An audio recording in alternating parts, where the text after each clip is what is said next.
ভাগের বিভিন্ন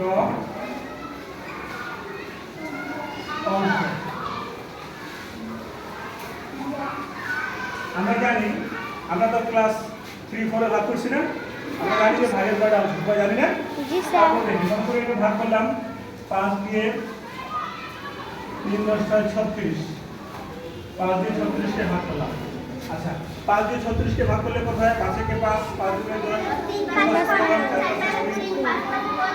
আচ্ছা 30, 5 সাথে 35, 5 সাথে 40, ও 5 সাথে 35, 6 থেকে 7 দিলে বেশি হবে, তাহলে 5 সাথে 3 + 5 35। এখন বিয়োগ করব, এখন আমাদের আজকের মূল যে জিনিসটা, আমরা ভাগের বিভিন্ন অংশগুলো নাম জানবো। তাহলে ভাগের অর্থাৎ আমরা যে সংখ্যাটা ভাগ করলাম এর নাম হচ্ছে কি? ভাজ্য। ভাজক। এর নাম কি? ভাজক। যে সংখ্যাটা দিয়ে ভাগ করলাম তার নাম কি? ভাজক। যে সংখ্যা দিয়ে ভাগ করলাম তার নাম কি? ভাজক। আচ্ছা, কাকে ভাগ করলাম? 36 কে। তাহলে 36 কি? ভাজ্য। 36 কি? ভাজ্য।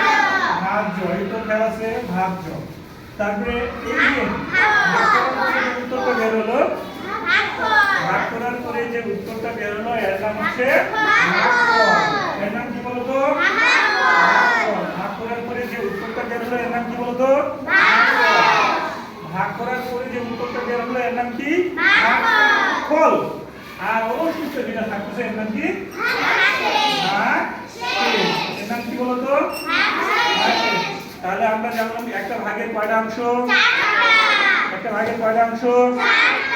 একটা ভাগের কয়টি অংশ? একটা ভাগের কয়টি অংশ? প্রথমটার নাম কি? মানে প্রথম বলে বুঝাবে যে সংখ্যা দিয়ে ভাগ করা হয় তার নাম কি? ভাজক। যে সংখ্যা দিয়ে ভাগ করা হয় তার নাম কি? ভাজক। যাকে ভাগ করলাম তার নাম কি? ভাজক। ভাগ করার পরে যে ফলাফলটা হলো ভাগফল। আর অবশেষে যেটা থাকলো ভাগশেষ। শূন্য থাকতে পারে, যদি এখানে 5 থাকতো তাহলে ভাগশেষ 0 হইতে পারতো, তাহলে ভাগশেষ 0 হতে পারে। তাহলে ভাগের কয়টা অংশ?